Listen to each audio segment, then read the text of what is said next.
Oriental times.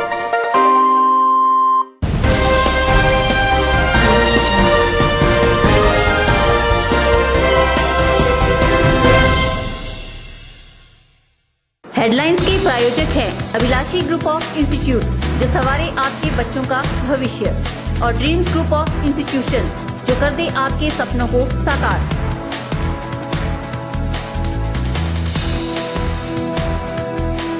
भूकंप के कारण फिर थरथराई उत्तरी भारत की धरती, मंडी के लोगों में दिखी घबराहट, लोग सहमे हुए आए नजर।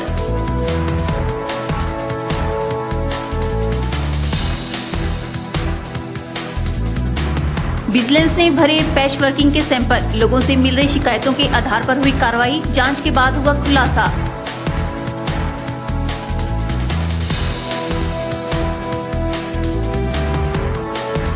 भाजपा जिलाध्यक्ष जवाहर ठाकुर ने मुख्यमंत्री के द्रंग दौरे को बताया ऐतिहासिक, मुख्यमंत्री की घोषणा का किया स्वागत।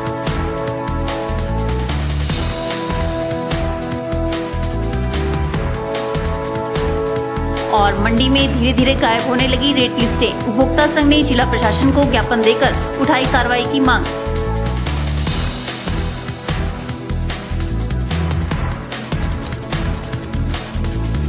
नमस्कार, स्वागत है आपका ओरिएंटल टाइम्स में और मैं हूं आपके साथ सपना ठाकुर। बार बार आ रहे भूकंप के झटकों से देवभूमि हिमाचल के लोग भी सहम उठे हैं। मंगलवार को उत्तरी भारत में भूकंप के हल्के झटके महसूस किए गए, लेकिन लोगों में इसकी कहीं ज्यादा दहशत देखने को मिल रही है। मंगलवार को एक बार फिर से धरती कांप उठी। इस बार भी भूकंप का केंद्र नेपाल में ही रहा और इसका असर उत्तरी भारत पर भी देखने को मिला। हालांकि उत्तरी भारत में भूकंप के बहुत ही हल्के झटके महसूस किए गए, जिसका अधिकतर लोगों को पता भी नहीं चला। लेकिन जब लोगों को खबरों के माध्यम से उत्तरी भारत में भूकंप आने की जानकारी मिली तो लोग फिर से सहम उठे। लोगों का मानना है कि प्रकृति के साथ हो रहे खिलवाड़ के कारण लोगों को भूकंप के झटकों से जूझना पड़ रहा है। कि हिमाचल जैसे प्रदेश में जो देवभूमि के नाम से विख्यात है, अभी तक हम जो है इस भूकंप के झटकों से सुरक्षित हैं। कुछ तो हमें महसूस हो रहे हैं, लेकिन जो मुख्य केंद्र है इसका नेपाल है।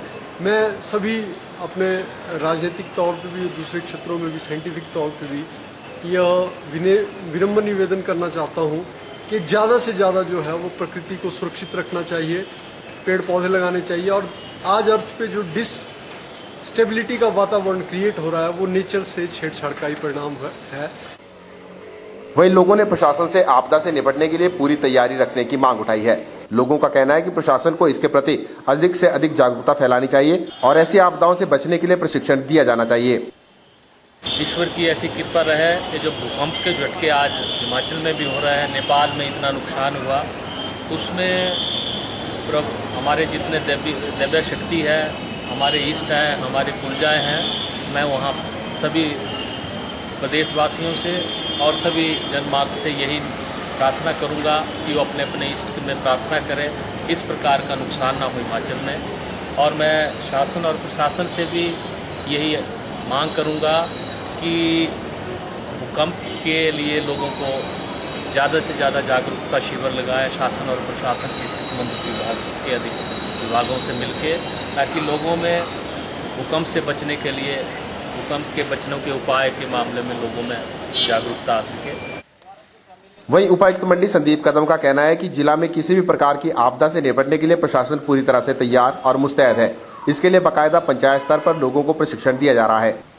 मंडी में किसी भी क्षेत्र में ऐसा कभी भी कोई भूकंप होता है तो, या भूकंप ही नहीं कोई भी आपदा होती है, तो हमारी तरफ से हम जो भी उसके लिए तैयारियां चाहिए, स्थानीय स्तर पर जो तैयारियां चाहिए उनको करने के लिए हम सक्षम हैं। बता दें कि मंडी जिला के सुंदरनगर में वैज्ञानिकों ने विनाशकारी भूकंप की चेतावनी जारी की है। हालांकि भूकंप को लेकर पहले से कोई भविष्यवाणी नहीं की जा सकती है, लेकिन वैज्ञानिकों ने इस बात का अंदेशा जताया है। ओरिएंटल टाइम्स के लिए कैमरा पर्सन राकेश के साथ ब्यूरो रिपोर्ट। विजिलेंस ब्यूरो मंडी ने नेशनल हाईवे 21 पर की जा रही टारिंग के सैंपल भरकर उन्हें जांच के लिए भेज दिया है। अगर इनमें कोई गड़बड़ी पाई गई तो फिर ठेकेदार या फिर विभाग के खिलाफ कार्रवाई की जाएगी। मुख्यमंत्री की चेतावनी के बाद लोक निर्माण विभाग ने सड़कों की दशा को सुधारने का काम तो शुरू कर दिया है, लेकिन विभाग की पैच वर्किंग सवालों के घेरे में घिरती हुई नजर आने लगी है। राज्य सतर्कता एवं भ्रष्टाचार रोधी ब्यूरो मंडी ने चंडीगढ़ मनाली नेशनल हाईवे 21 पर हुई ताजा टारिंग की गुणवत्ता पर सवालिया निशान लगा दिया है।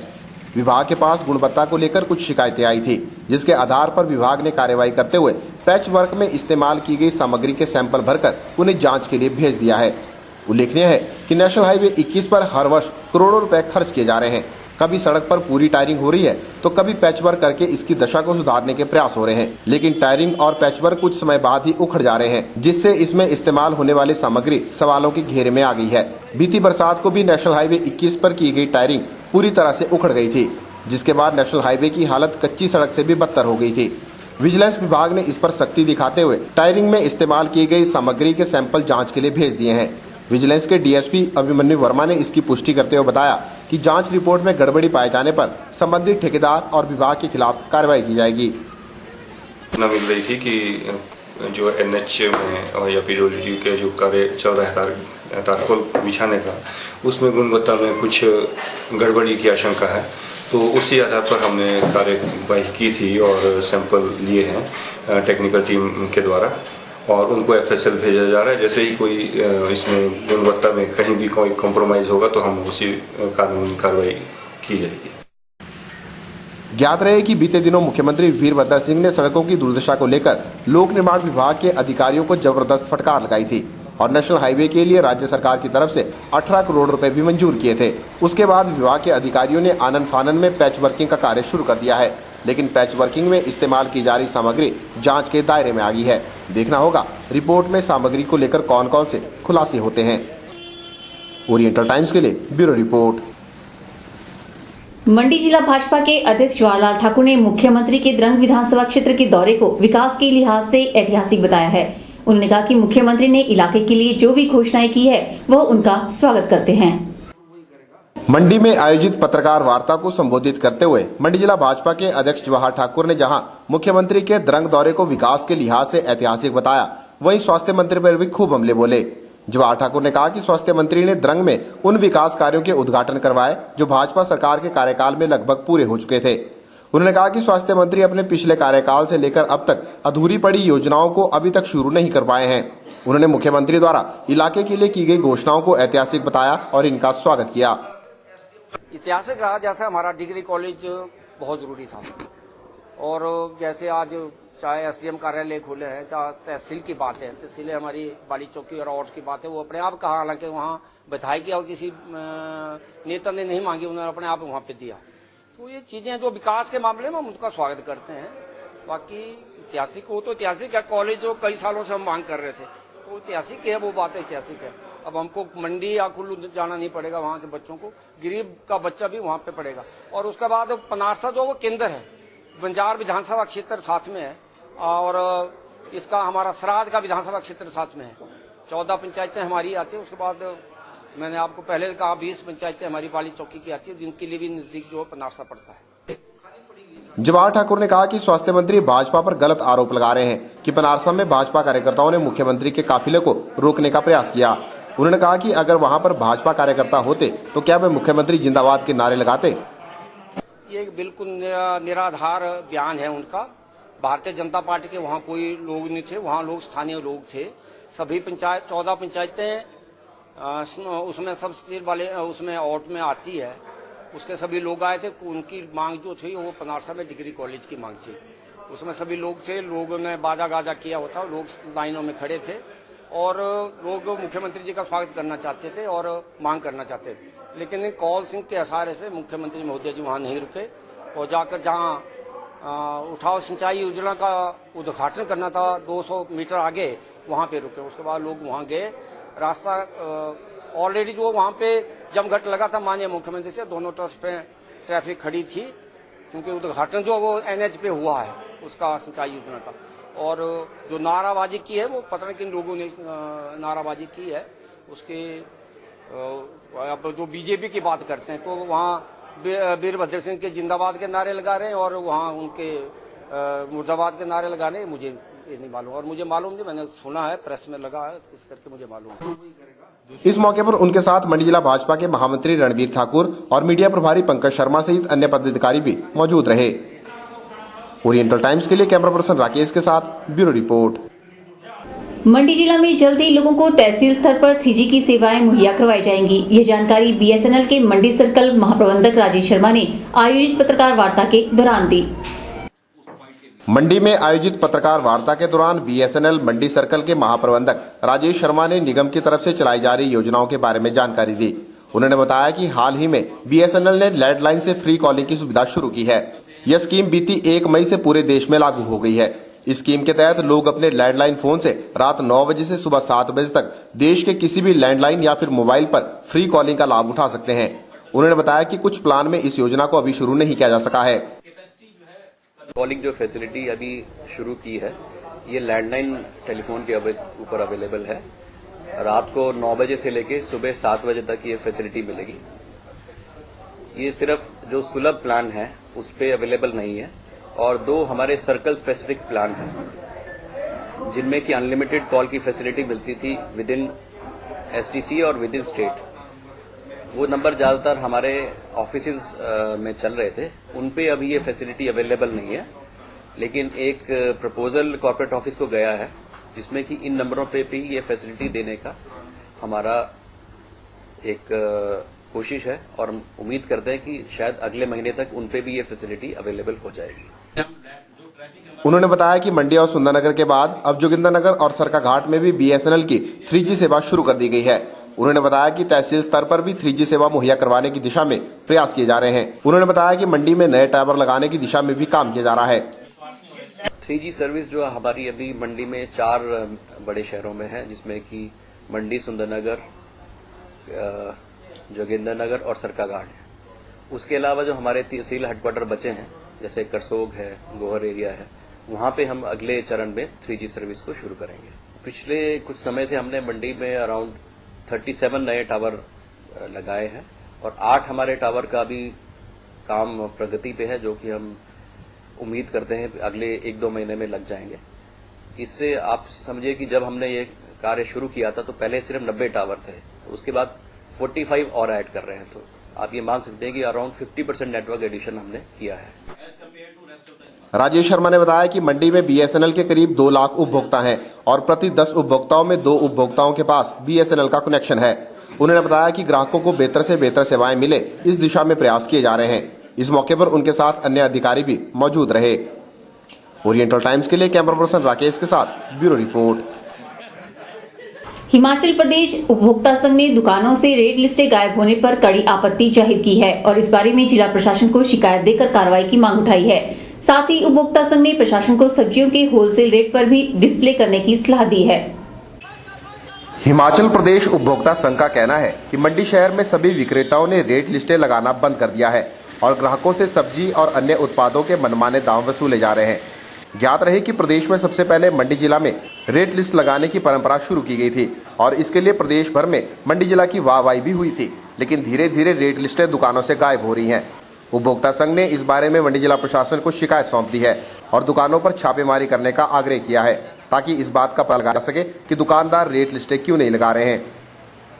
अब ये तो बाजार में जब सब्जी लेने जाते हैं तो बिल जो है वो बाद में बताते हैं कितना है। वो बोल देंगे टमाटर आधा किलो दे दो, 1 किलो मटर दे दो। जब बिल बनता है 250 रुपए, उतने तो पैसे जेब में नहीं होते हैं, और उससे जो है कई बार जो लोग हैं वो खुआर हो जाते हैं। तो इसलिए हम ये प्रशासन को ये ज्ञापन हमने सौंपा है DC साहब को, कि एक तरफ महंगाई बढ़ती जा रही है दिनों दिन, और सब्जी और फलों के रेट जो हैं वो आम आदमी के पहुंच से बाहर हो रहे हैं, और उसमें सबसे बड़ी वजह जो है वो इन विक्रेताओं द्वारा मनमाने रेट वसूलने का है। तो हमने उनसे आग्रह किया है कि हिमाचल प्रदेश का जो होर्डिंग एक्ट है उसको सख्ती से लागू किया जाए। वहीं जिला प्रशासन की तरफ से चौहाटा बाजार में लगाई गई रेट लिस्ट पर सभी सब्जियों के बराबर दाम नजर आ रहे हैं, लेकिन उपभोक्ता संघ का मानना है कि इनका पालन नहीं हो रहा है। उपभोक्ता संघ का कहना है कि सब्जी मंडी से सब्जियां सस्ते दामों पर मिलती हैं, लेकिन रिटेलर उसकी वैरायटियां बनाकर उसके अलग अलग दाम वसूलते हैं। इन्होंने प्रशासन को सुझाव दिया है कि चौहाटा में लगाई गई रिटेल की रेट लिस्ट के साथ होलसेल की रेट लिस्ट भी लगाई जाए, ताकि लोग अपनी सुविधा अनुसार मोल भाव कर सके। ये जो मंडी का DPRO का दफ्तर है, उसके बाद एक डिजिटल स्क्रीन इन्होंने लगा रखी है। हमने ये आग्रह किया है कि उस स्क्रीन के ऊपर जो जिस रेट पर कांगड़ी के अंदर चीजें बिकती हैं सवेरे, जो होलसेल रेट है, किस रेट पे आलू बिका, किस रेट पे प्याज बिका, किस रेट पे पपीता बिका, किस रेट पे केला बिका सुबह, थोक में, उसके रेट वहां लगाए जाए ताकि आम जन को वहां खुद पता लग जाए कि आज के होलसेल रेट क्या है और इसके ऊपर मैंने बाजार में जाकर किस तरह से बार्गेनिंग करनी है ताकि मुझसे 25% से ज्यादा वो मुनाफा ना ले सकें। उपभोक्ता संघ का कहना है कि उन्हें जिला प्रशासन ने उनके द्वारा दी गई शिकायत पर उचित कार्रवाई करने का भरोसा दिलाया है। ओरिएंटल टाइम्स के लिए कैमरा पर्सन राकेश के साथ ब्यूरो रिपोर्ट। भगवान मोहल्ले की खनक गली में सीवरेज के चैम्बर मिट्टी से ढके गए हैं, जिस कारण लोगों को भारी बदबू का सामना करना पड़ रहा है। लोगों ने विभाग की लापरवाही को ध्यान में रखते हुए अब इस बारे में राज्य प्रदूषण नियंत्रण बोर्ड से शिकायत करने की गुहार लगाने का निर्णय लिया है। मंडी शहर में डीसी ऑफिस की बैक साइड में भगवान मोहल्ले के खनक गली निवासियों का बीते 1 महीने से बदबू के कारण हाल बेहाल हो गया है। लोगों के अनुसार 1 महीना पहले आईपीएच विभाग के कर्मचारियों ने ब्लॉकेज को हटाने के लिए यहां पर लगे सीवरेज के सभी ढक्कनों को खोल दिया था। कर्मचारियों ने सीवरेज की ब्लॉकेज को तो बहाल कर दिया, लेकिन बाद में चैम्बर के ढक्कनों को ढंग से बंद करना भूल गए। सीवरेज चैम्बरों के ऊपर मिट्टी डाली गई है, जिस कारण यहाँ 24 घंटे बदबू फैली रहती है। इस बदबू के कारण लोगों में बीमारियों का भय भी पैदा हो गया है। मैंने इनसे कई बार बात की, यहाँ लोकल लोगों ने जो है लिख करके भी दिया हुआ है, कल हम जिलाधीश से भी मिले हुए हैं, परंतु फिर भी इसके बावजूद ना कोई ठेकेदार यहाँ पर है, ना कोई आईपीएच विभाग का कर्मचारी है और यहाँ पे एपिडेमिक फैलने का एक बहुत बड़ा अंदेशा हो गया है। और इसके लिए जो जिम्मेवार हैं ये आईपीएच के अधिकारी हैं, क्योंकि 1 महीने से चैम्बर को खुला नहीं छोड़ सकते और इनकी नेग्लिजेंसी की वजह से जानबूझ करके मालाफाइडली ये टेंशन क्रिएट कर रहे हैं। इस बारे में खनक गली के निवासियों ने उपायुक्त मंडी को शिकायत भी सौंप दी है, लेकिन अभी तक कोई कार्रवाई नहीं हुई है। अब इन्होंने राज्य प्रदूषण नियंत्रण बोर्ड को इसकी शिकायत करने का निर्णय लिया है और इसके बारे में हमने जिलाधीश को भी अवगत करा दिया है और जो हमारे यहाँ के स्वास्थ्य विभाग के सीएमओ से भी बात करी है और आज ही हम इसके बारे में जो हमारा प्रदूषण बोर्ड हिमाचल प्रदेश शिमला में इसके बारे में मैं इसको लिख के देने वाला हूं और ताकि इस पे कार्रवाई हो सके, क्योंकि ये तो विभाग वाले तो करने वाले नहीं, यही बात नहीं करता और ना तो यहाँ पे कभी आया। इस करके ये सारी जिम्मेवारी इनकी है। अगर यहाँ पे जो भी हम लोगों को 1 महीना से हमारा कारोबार ठप है, यहाँ पे ग्राहकों का आना दुर्भर हो गया है, मक्खियां पड़ी हुई है सारी गली में, तो इसके लिए पूर्णतः जिम्मेवार जो है आईपीएच विभाग के ही कर्मचारी होंगे और अधिकारी। इन्हीं की नेग्लिजेंसी की वजह से सब हो रहा है। लोगों ने विभाग से गुहार लगाई है कि समय रहते चैम्बरों को ढंग से बंद करे ताकि इस गली के लोगों को राहत की सांस मिल सके। ओरिएंटल टाइम्स के लिए कैमरा पर्सन राकेश के साथ ब्यूरो रिपोर्ट। आरटीओ हमीरपुर के कार्यालय में कर्मचारियों को अंधेरे में ही कामकाज निपटाना पड़ रहा है। विभाग द्वारा करीब 31,000 की बिजली बिल अदा नहीं करने पर बिजली विभाग ने आरटीओ कार्यालय का कनेक्शन काट दिया है। हमीरपुर के आरटीओ कार्यालय में आजकल रोड टैक्स भरने का काम चला हुआ है, लेकिन कार्यालय में बिजली नहीं होने से ऑपरेटरों को रोड टैक्स जमा करवाने के साथ साथ अन्य जरूरी कागजात बनवाने के लिए असुविधाओं का सामना करना पड़ रहा है। आरटीओ कार्यालय में बिजली की सप्लाई बाधित रहने से सैकड़ों ऑपरेटरों को कामकाज निपटाने में दिक्कतें पेश आ रही हैं और उनका कोई काम नहीं हो पा रहा है। ऐसे में ऑपरेटरों के साथ साथ कार्यालय कर्मचारी भी खासे परेशान दिखाई दे रहे हैं। गौरतलब है कि आरटीओ कार्यालय द्वारा करीब 31,000 रुपए के बिजली बिल की भरपाई नहीं करने पर बिजली विभाग ने कार्यालय का कनेक्शन काट दिया है। ऐसा है कि आरटीओ ऑफिस का मार्च माह का जो बिजली का बिल है वो 31,765 रुपये का प्राप्त हुआ था, जिसके लिए विभाग से बजट अप्रैल माह में प्राप्त हुआ और ट्रेजरी से जो बिल है 22/4/2015 को पास हुआ था। बैंक के साथ एक छोटा सा इशू था, जिसकी वजह से बैंक से विड्रॉल नहीं हो सकी थी, पैसे नहीं निकाले जा सकते, जिसकी वजह से ये भुगतान नहीं हुआ था। किंतु ये अब इसका जो बैंक से विड्रॉल हो चुकी है और उसको बिल को जमा करवाया जा चुका है, परंतु इसमें बिजली बोर्ड ने बिजली काटने से पहले कोई नोटिस हमें नहीं दिया था। इसके बारे में हम इनके जो उच्च अधिकारी हैं उनसे मामला उठाएंगे और वैसे भी बिजली बोर्ड का ये दायित्व बनता था कि नेचुरल जस्टिस के कॉन्सेप्ट के तहत हमें कम से कम पूछ लेते, कुछ बात करते, तो ऐसा मैं समझता हूँ। एनीवे अब पूरा दिन फिर बिजली ना होने के कारण जो जनता का ध्यान है वो भी प्रभावित हुआ है। आरटीओ कार्यालय का बिजली कनेक्शन काटे जाने पर पूरे शहर में यह चर्चा का विषय बना हुआ है, क्योंकि हमीरपुर शहर में ऐसे कई सरकारी विभाग हैं जिनका महीनों से बिल लंबित पड़ा हुआ है, लेकिन आज तक बिजली विभाग ने उन विभागों के खिलाफ कोई कार्रवाई अमल में नहीं लाई है। ओरिएंटल टाइम्स के लिए हमीरपुर से जसवीर की रिपोर्ट। जून महीने के दूसरे सप्ताह में सुंदरनगर में पहली बार सुकेत उत्सव का आयोजन किया जाएगा। यह निर्णय सुंदरनगर में संपन्न हुई विभिन्न संगठनों की बैठक में लिया गया। इसमें स्थानीय कलाकारों को अपनी प्रतिभा के जौहर दिखाने का पूरा मौका दिया जाएगा।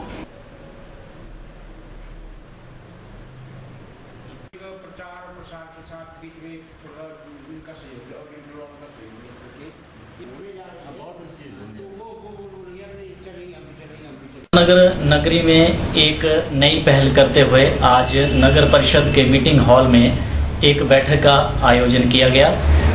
इस बैठक में सुंदरनगर में एक सुकेत उत्सव मनाने का निर्णय लिया गया है, जिसमें मांडव्या कला मंच और ललित कला एवं सामाजिक विकास मंच दोनों संयुक्त रूप से आगे आए हैं, जो इस उत्सव को मनाने जा रहे हैं।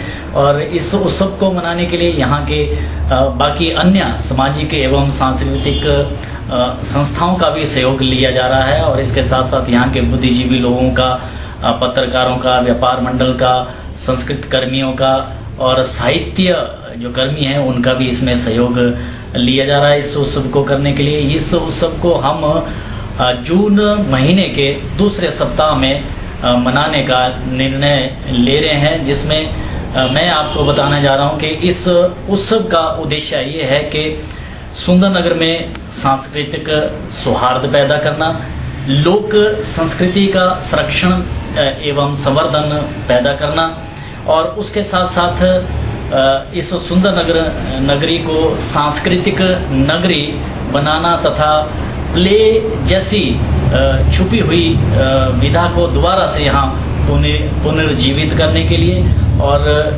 अपने युवाओं को जागरूक करने के लिए इस उत्सव का मनाने का निर्णय यहाँ सभी लोगों द्वारा। अब दर्शकों के लिए जानकारी, आप देख सकते हैं ओरिएंटल टाइम्स का न्यूज बुलेटिन फेसबुक और यूट्यूब पर।